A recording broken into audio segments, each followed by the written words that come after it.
Yan po mga kapatid, magandang gabi po sa inyong lahat at narito naman po ako at magbabalik may upang may ibabahagi ng mga mensahe pamamagitan ng baraha. Ang topic natin ngayon mga kapatid ay kung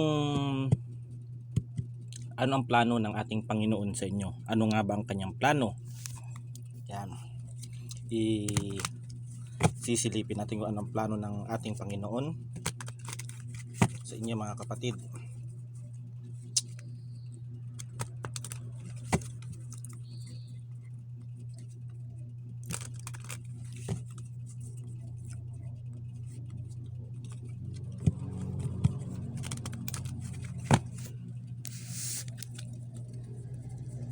Cut po tayo ng 3 at kuha po tayo ng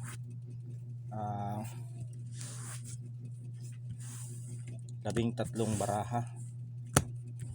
Ayan. Ano nga ba ang plano ng ating Panginoon sa inyo? 1, 2, 3, 4, 5, 6, 7, 8, 9, 10, 11, 12, 13.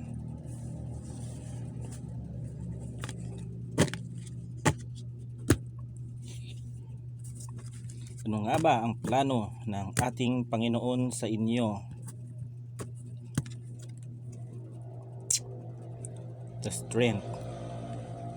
Ikaw dito mga kapatid, ang plano ng ating Panginoon sa inyo, dahil ikaw dito ay meron ako nakita dito na may mga mabubuting puso, yan, mabait, matulungin sa kapwa, at ang mga kapatid, matulungin sa kapwa, mabait, at mga kapatid dito sa higit sa lahat mapagmahal. Yan ang karakter mo dito. Yan ang plano ng Panginoon sa iyo. Ikaw dito mga kapatid ay may tinatawag na bibigyan ka ng ating Panginoon at plano ng ating Panginoon na ikaw ay pagkalooban ng isang bagay na iyong mga kahilingan o gusto mong magkaroon ka ng mga bagay-bagay mga kapatid na mapapasayo. Tulad nito, mapapasayo ito mga kapatid, itong hawak niya na ito. Yan, gusto nito na magkaroon ka. Yan, kung ano man ang mga kahilingan mo, maaring lupa man yan, bahay o ari-arian, sasakyan, o kung ano man ang mga gusto ninyong ipundar, ay ibibigay po niya ng Panginoon. Maaring naibigay na sa inyo yung na yan, yung mga kahilingan ninyo, o ibibigay pa lang. Ayan, yan ang plano ng Panginoon sa inyo. At sa sobrang sipag mo mga kapatid dito, may nakikita ako dito na mga nagtatrabaho sa ibang bansa o dito sa may Pilipinas na hardworking talaga sila mga kapatid. Sa makakapanood nito, trabaho ang kanilang inuuna, kaya aangat ang buhay nila dito. Yan ang plano ng Panginoon na aani kayo ng maraming pentacles dito mga kapatid. 1, 2, 3, 8 of pentacles. Aani po kayo dito ng mga kapirahan. Yan, at iwasan naman po ninyo gumastos, magwaldas ng pera, gamitin sa mga walang kwentang bagay. Yung pera igagamitin sa masama. Iwasan po ninyo yon mga kapatid, yung mga bagay na yan, dahil dito ay pagkakalooban ka ng Panginoon ng maraming kapirahan man ito, kung ano man ang mga blessing na darating sa inyo. Yan ang plano ng ating Panginoon, dahil nakikitaan ka dito na ikaw ay masipag at hardworking ka sa inyong trabaho. Yan, ganoon naman talaga mga kapatid. Kung masipag ka mga kapatid, kalimitan sa mga masisipag ay umaasenso sa buhay. Kalimitan sa mga walang itinapos na pag-aaral, kung masipag ka, ay kalimitan ang mga successful na tao ay mga masisipag mga kapatid. Yan po ang aking binabasihan dyan. Kung ikaw naman ay may tinapusan ka o college graduate ka, kung tamad ka o kung ano man o naasa ka sa iyong mga kung naasa ka sa mga ano ng ibang tao, wala kang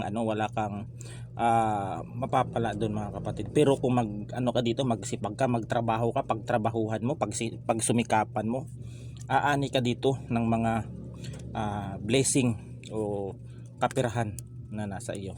Yan ang mapapaalala ko lang, iwas-iwas po sa mga gastos, luho o kung ano man mga walang kwentang bagay na mga makakapag-ubos ng inyong naipon. Yan.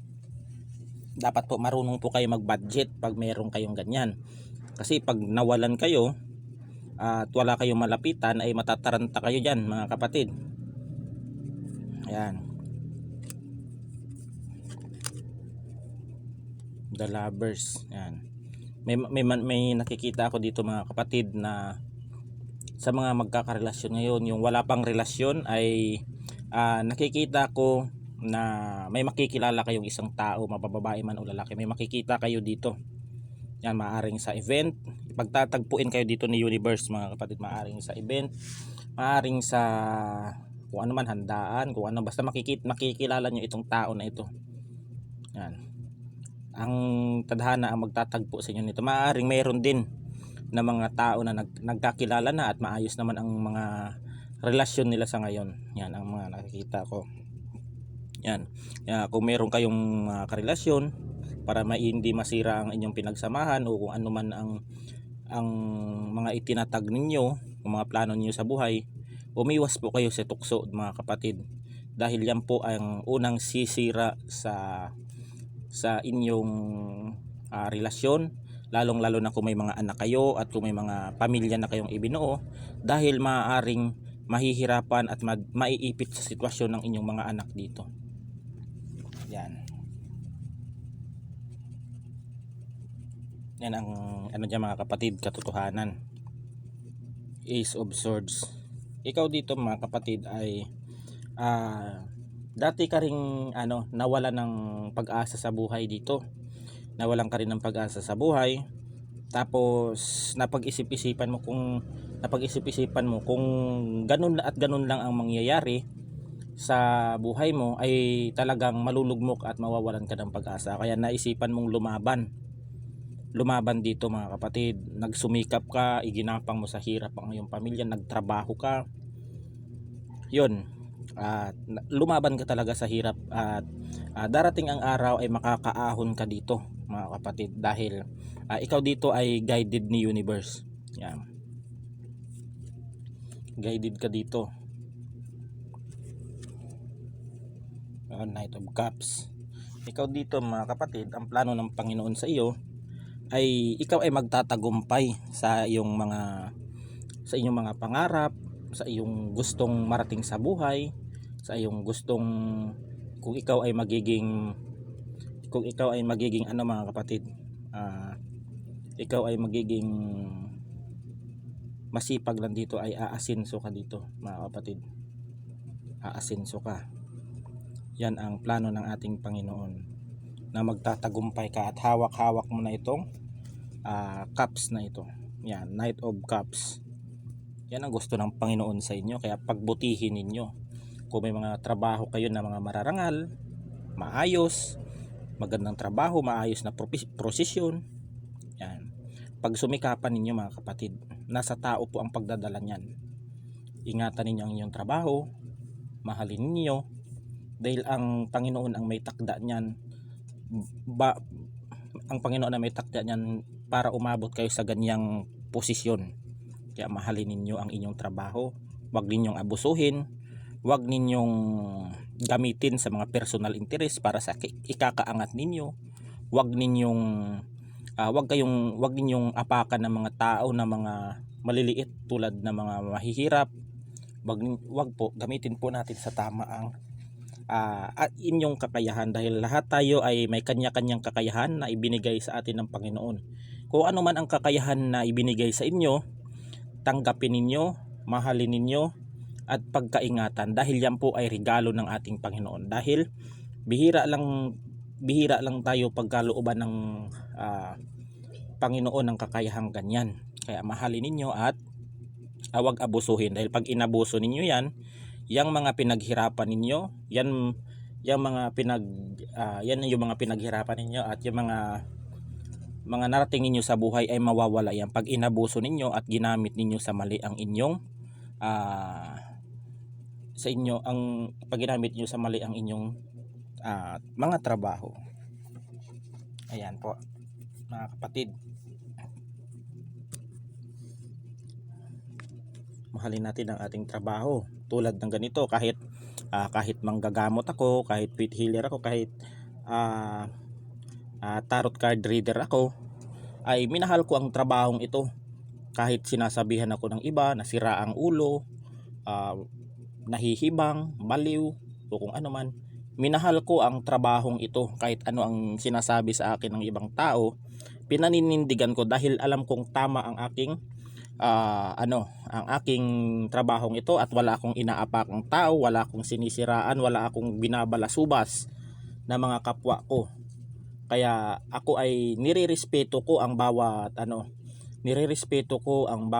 isa sa mga may sariling kakayahan. Kung ano ka man dyan, kung ano man ang posisyon mo dyan, nirerespeto ko yan. Yan mga kapatid, kasi may kanya-kanya tayong kakayahan na ibinigay ang ating Panginoon sa atin. Kaya dapat kung meron man ay pasalamatan natin at mahalin. Wag nating sisihin ng isang tao. Wag nating sisihin ang mga tao sa paligid natin na ganto ganyan. Wag. Patunayan ninyo, ipakita ninyo sa kanila na kaya ninyo. Wag kayong magpaapi sa mga ganyang tao na mga yung mga tao na yan, hanggang salita lang yan. Patunayan ninyo, magsumikap kayo. Yan lang ang diyan. Yan ang sikreto diyan mga kapatid.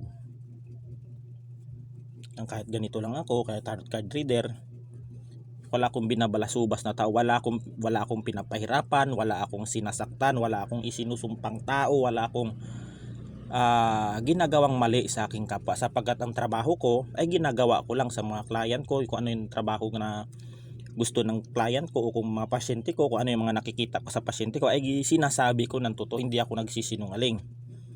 Dahil ang pagsisinungaling po, pag yan po ikay nagsinungaling sa inyong pasyente, sa client niyo, ay mawawala ang tiwala sa inyo ng inyong mga client. Dahil ang tiwala po kasi mga kapatid, isa lang. Pag yan po ay nasira, ay mahirap na pong ibalik yan, ang tiwala mga kapatid. Yan po ang katotohanan. Kaya kung ano man ang plano ng Panginoon sa inyo para sa inyong ikakatagumpay, ay gawin ninyo. Panginoon ang magga-guide sa inyo yan tungo sa inyong tagumpay. Pero kung sakaling magtagumpay man kayo, wag din yung kalimutan na magpasalamat pa rin sa ating Panginoon. Dahil meron kasing ibang tao na nagtagumpay na nakakalimutan na ang Panginoon. Dahil hindi nila alam, ang Panginoon din na may takda sa kanila upang makamit ang tagumpay na yan. Yan po.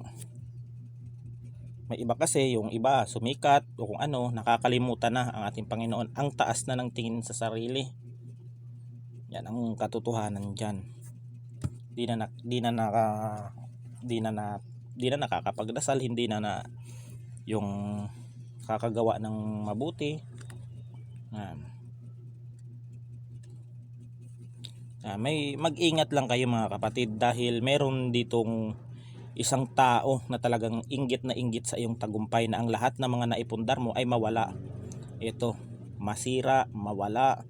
Itong mga pinagtagumpayan mo, mayroong nagko-curse na ang lahat na may pundar mo ay ikaw, kung ikaw ay may negosyo dito, maaring malugi. Kung ikaw ay may lupa, maaring parang mawala ang lahat ng mga naipundar mo dito. Ito yung mga naipundar mo, unti-unting nawawala dito. Kaya mag-ingat kayo dito sa isang tao na ito, dahil ito ay merong inggit sa inyo. Hindi naman talaga nawawala yan sa ating mga Pilipino, ang mga evil eye. Pag alam nating nakikita nilang nagtatagumpay ang isang tao, ini-evil eye nila. kini-curse nila. Alam nyo kung ano ang ibig sabihin ng evil eye?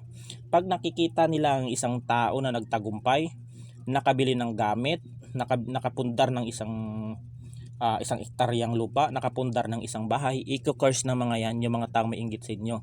Na sana yung mga sinasabi na sana matigil yung pagpapagawa nyo ng bahay, sana matigil yung transaksyon sa inyong lupa, sana matigil ang mga dokumento na yung iyong inaasikaso. Yan po ay tinatawag na evil eye po. Parang sinusumpa po kayo niyan, pero mababang klase lang po yan. Iba po ang sumpa na may halong galit. Ang evil eye naman yan po ay nakukuha sa inggit, galit o kung ano man. Sana mawawalan ka ng trabaho, sana ganito ganyan, sana maging inutil ka. Yan po ay tinatawag na evil eye. Yan, itong tao na ito ay naiinggit ito sa inyo. Kaya kung gusto po niyo ng proteksyon, yan. Dito po kasi mga kapatid ay ang ko dito ay puro orasyon. Pangkalahatan ito mga kapatid. Iwas po sa lahat ng spiritual at karamdaman na sakit. Gawan ka ng spiritual, kung may panganib na nagtatangka sa iyo, ito ang didepensa sa inyo. Kapatid, ito kasi yung mga ko sa Batkalmin na pula, kasi itong pula na ito ay talagang malakas din ang pula na tela pag ibinalot. Hindi ako nagbabalot ng itim na tela mga kapatid, pula talaga ang ginagamit ko. Ganito kasi yan mga kapatid. Ang laman dito, may mga orasyon dito o mga sangkap sa loob. Kung may mga taga ibang bansa o mga OFW na nagpapa-order sa akin, hindi ko na po mga kapatid, hindi ko na po pinapalamanan ng tinatawag na kung ano-anong mga sangkap, dahil hindi po natatanggap ito sa ibang bansa, lalo na pag ini-scan ng tinatawag na customs. Kaya puro orasyon ang aking inilalagay sa mga pangkalahatan, pampaswerte na mga orasyon, sumbalik, lahat na mga orasyon na ipinagawa ko ay dito ko sinusulat mga kapatid. Pangkalahatang proteksyon ito. Hindi ito basta-basta ang pangontra. Ayan. Excuse me po mga kapatid. Kasi ang orasyon kasi mga kapatid ay sagrado. Ang sagradong salita ang orasyon. Hindi mapapatay ang salita na ito sa mundo ng espiritual.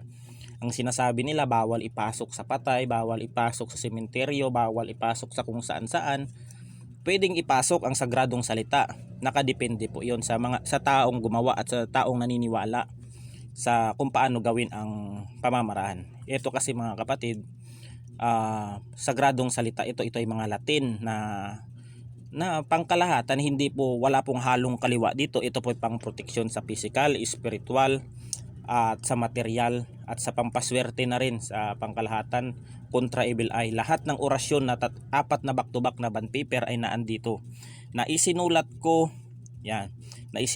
at nilikom ko lahat na aking pinag-aralan upang ipagkaisa ang aking mga pinag-aralan, pamproteksyon sa spiritual, physical at kung ano man mga kapatid. Ayan. Kasi mga kapatid, pag ang Latin kasi mga kapatid ay nasa iyong katawan, yan, talagang dala-dala mo ito, ay talagang ipapagtanggol ka, mapainggit, galit o kung ano man. At malalaman mo talaga ang taong may balak sa iyo.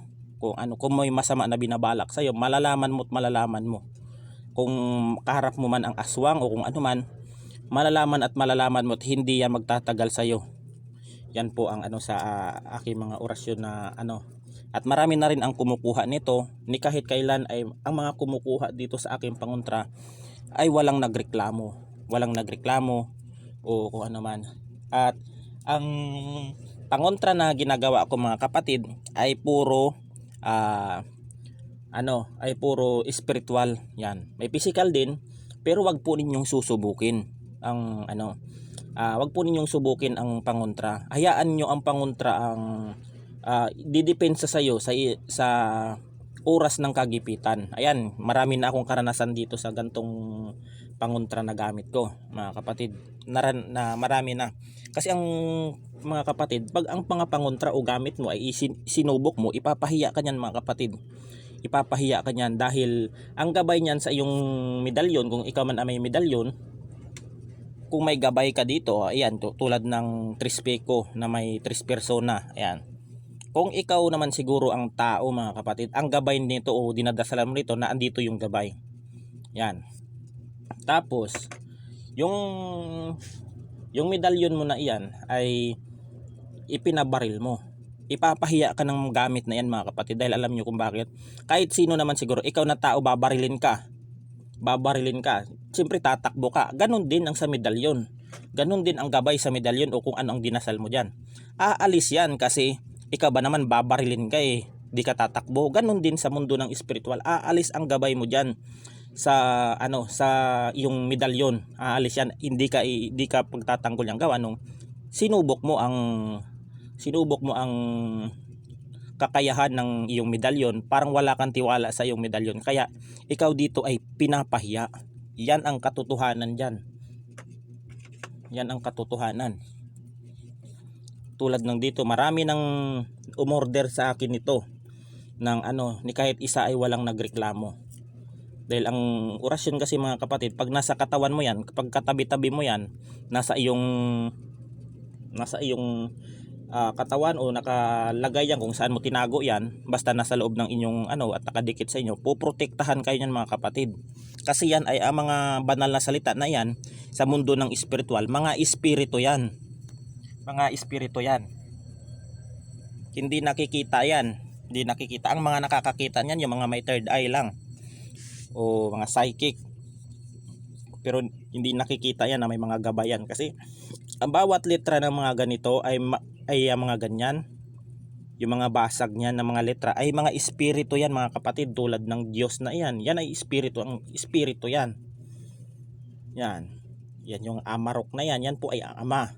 Yan po kasi sa mundo ng spiritual, marami po kasing kahulugan ang Latin. Yan, kaya sa mga nag-aaral ng lihim na karunungan, mag-ingat po kayo sa pagpulot ng mga Latin, dahil hindi ninyo alam kung ang Latin na napulot ninyong aral ay merong kaliwa o may orasyon na, pagpasensya nyo na po, mga kapatid, at ako po ay nabahing. Kung ang orasyon po nito ay may halong kaliwa, ay mag-ingat po talaga, dahil maaari kayo mapapahamak dyan. Kasi may mga ibang hindi naman sa naninira o kung ano man, dahil may mga iba dyan na nababasa ako sa mga YouTube na yung mga dasal nila ay hinahaluan nila ng mali ang litra, kulang, meron din namang sobra, meron din naman hinahaluan ng mga tinatawag na dasal ng kaliwa. Kaya minsan maraming napapahamak, mga kapatid. Yan ang katotohanan. Pag kayo ay nag-abil ng pangontra, mag-ingat po. Ako ay hindi ko po ikakahiya yung trabaho ko, yung pangontra na ko, kahit ganito lang ito, ay pinagmamalaki ko ito. Marami na rin akong nasubukan, at ginawa nito na kahit isa ay wala man lang nagreklamo sa pangontra ko. Ayan, kung gusto niyo mag-abil ng pangontra o magpagawa, ay mag-PM lamang po kayo, mga kapatid. Yan ay abot na rin yan sa ibang bansa, abot na rin yan sa Luzon, Visayas, Mindanao. Ayan, hindi lang ako lumalabas ng mga ganyan, na mga kung paano ako magkasa ng mga ganyang pangontra, kasi maraming mga naninira. Mga naninira, kapwa manggagamot, nagsisira-sira, siraan yung manggamot, kaso ganyan. Mahina ang ng dasal. Hindi. Iba-iba tayong mga manggagamot. Iba-iba ang kakayahan ninyo sa kung ano ang diskarte niyo sa pagkasa niyan. Iba-iba. Huwag ninyong idaan sa sira, kaso ganito mahina. Hindi naman ilalabas ng isang manggagamot ang kanyang pangontra kung hindi tested sa kanya.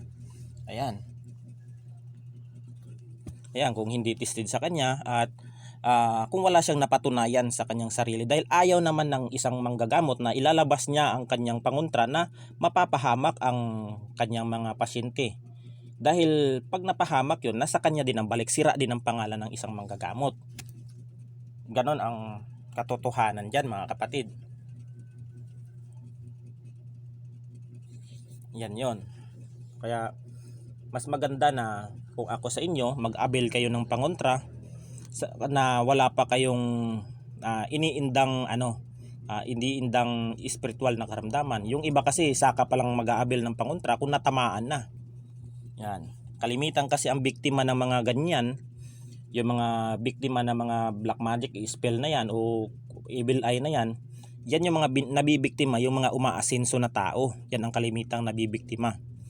Kasi kalimitan kasi ayaw kasi ng iba na makitang nagtatagumpay, kaya binibiktima nila ng mga ganyan pamamaraan, evil eye, paninira, kung anong mga negatibong ipinapataw sa isang tao na wala namang ginawa sa kanila. Yan. Yan ang katotohanan dyan, mga kapatid. At napapaano na ang ating istorya. Yan po ang mga istorya ko, mga kwento ko na yan ay aral yan sa inyo, na kahit papano mayroon kayong idea. Yan lang naman ang ko. Yan, yung iba kino-content na nila, ipinapa-content yung kanilang mga medalyon. Oo, kawawa ang inyong gamit, pero yung ginawang content na yun, yung kikita doon, yung nag-content ng inyong gamit o yung nag-content ng inyong gamit, o di kaya yung yung taong sumubok ng inyong sira na ang medalyon nyo, nagkapera pa sila kasi ginawa nilang content yung iyong medalyon na papasubok mo kung buhay o hindi. Yan po ang katotohanan dyan. Yan. Marami pong para-paraan na lang ngayon, mga kapatid, para kumita. Yung iba ginawa na lang content para kumita sila. Ganun yun. Hindi naman sa ako, kasi ako, mga kapatid, ako yung parang nag-uobserba din ako sa mga nangyayari sa bago ako nagsasalita, ay may napatunayan. Wala ko na binabanggit kung sino man yung mga tao na yan. Nasa sa kanila na yun kung matatamaan sila sa aking mga dito sa live. Basta ako wala akong ginagawang mga masama sa kanila. Yan yung mga maraming nagsasabi na yung mga gamit ko daw ipapasubok ko daw, ipapabaril ko daw. Ay sabi ko, ba't ko isusubok yung mga gamit ko? Alam ko namang subok yan. Alam ko naman na kung sakaling isusubok ko sa kanila na ipapabaril yan, ay talagang ay talagang mapapahiya ako at mapapahiya yung gamit mo, kasi aalisan ng mga gabayan. Yan ang katotohanan dyan, mga kapatid. Yan, kaya mas gusto ko na lang manguleksyon ng mga ganyang mga amulet kaysa sa isusubok-subok ko tapos sisisihin yung mga manggagamot, kesyo ganto, kesyo ganyan, bininta ng mahal sa kanila, tapos butas yung gamit. Ay talagang mabubutas yan, ay umalis ang gabay niyan. Ikaw ba naman babarilin o susubukan? Ay talagang matatanggal talaga ang niyan, ang gabay niyan, aalis yan. Ganyan ang katotohanan sa spiritual. Kasi ang spiritual, hindi yan binabase sa mga kung ano-ano. Yung makapagsalita ka lang, ganun na. Dapat din pag-aralan mo yan, kasi balang araw, kung sakaling tanungin ka man o anuhin ka, di ka mapapahiya. Meron kang ibabala sa iyong katanungan. Kung sino man ang umusig sa iyo, magtanong. Ganun yun. Kung sino mag-avail ng aking pangontra, ay mag-PM lang kayo. Kung magpapagawa kayo, ay PM lang kayo, mga kapatid. Yan. King of Swords, ay King of Wands, mga kapatid. Balik tayo dito sa topic. King of Wands. Ang King of Wands kasi dito, mga kapatid, ikaw dito yung humble lang na tao. Yan. Na simple ka lang, wala kang ginagawa sa kanila, parang nakamasid ka lang sa mga taong nagsasalita sa iyo ng mga negatibo tungkol sa iyong pagkaroon ng tagumpay dito. Yan, nagtagumpay naman yung mga tao na yan dahil nagsikap yan sa buhay. Huwag ninyong sisisihin ng ibang tao niyan, nagkasyo ganto, kayso ganyan, ba't umangat yan? Kasi madiskarte sila sa buhay. Ayan ang katotohanan dyan. Huwag din yung questionin ang mga taong umasinso sa buhay, kasi nagsumikap yan. Ang katotohanan dyan. Ikaw dito, mga kapatid, kung ikaw ay magtatagumpay dito, titingalain ka ng mga tao sa iyong paligid. magbabago ang tingin nila sa'yo dito, magbabago. Yan, talagang ikaw dito mga kapatid ay talagang, siyempre ang tao naman talaga pag mapera ka o at maimpluwensya ka, talagang gagalangin ka ng mga tao sa iyong paligid. Dati nung mahirap ka ay talagang ang daming bumabati ko sa iyo, halos hindi ka tinutulungan, pinagtatawanan ka pa. Kaya natamo mo itong tagumpay na ito dahil dahil din sa mga taong nasa paligid mo, na para ipakita sa kanila na hindi lang hanggang dyan sa sitwasyon mo. Kaya inano mo talaga na ikaw ay magsumikap. Kaya ang taong ito ay ang mga tao na ito ay talagang tinitingala ka. Darating ang araw titingalain ka ng mga taong ito. Yan, Page of Swords. Yan, kahit ano kasing hirap na dumating sa iyong buhay, hindi ka sumuko dito mga kapatid. Talagang nilaban mo ito ng patas. Kumayod ka, nagtrabaho ka ng parehas dito na walang inaapakan o inaaway na tao sa iyong paligid. Ayan ang ano niyan, ang mensahe. Yan ang plano ng Panginoon sa inyo. Yan, pag ikaw ay nagsumikap, pagpapalain ka. Yan, walang yumayaman o nagtatagumpay sa taong pinapaira lang inggit, galit, sama ng loob o paninira. Walang nagtatagumpay sa mga ganyang tao. Kahit saan anggulo kayo pumunta o magtanong, walang umaasinsong ganong tao. Kasi imbis na ang kanilang blessing imbis ang dapat nilang gawin ay doon sila sa kanilang blessing na dadating sa kanila, dapat yun ang pagtuunan nila ng pansin.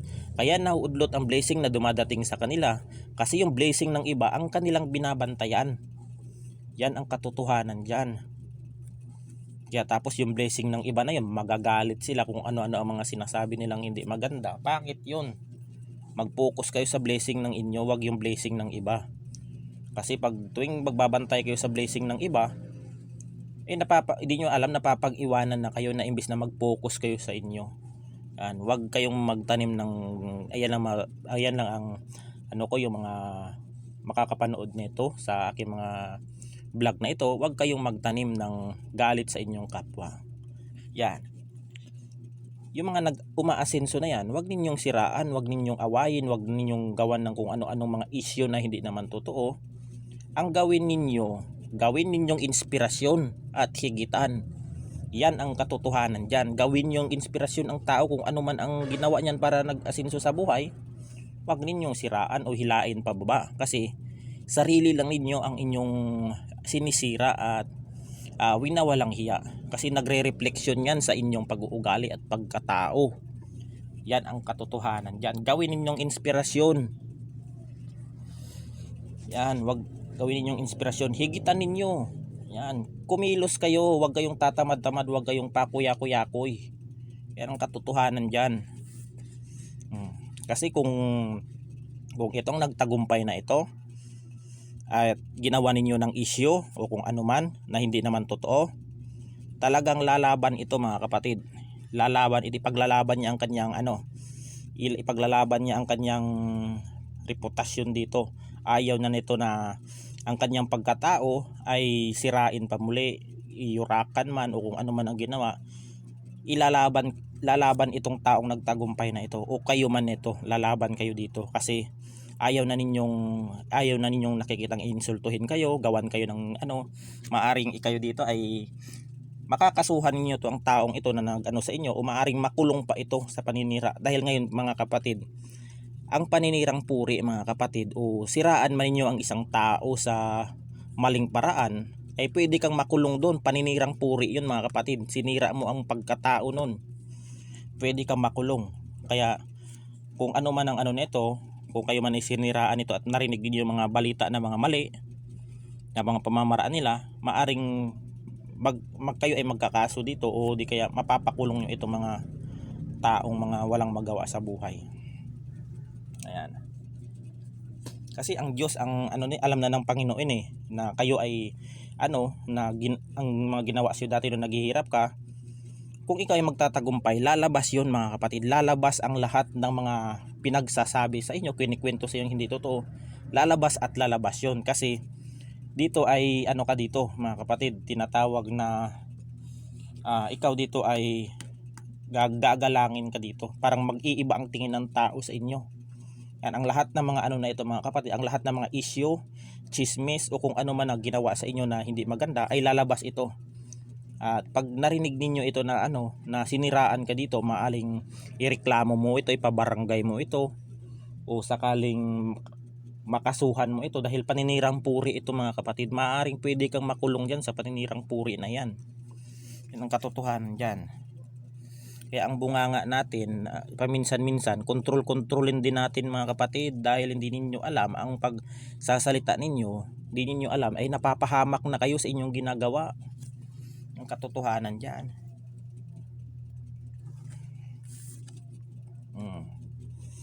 Justice.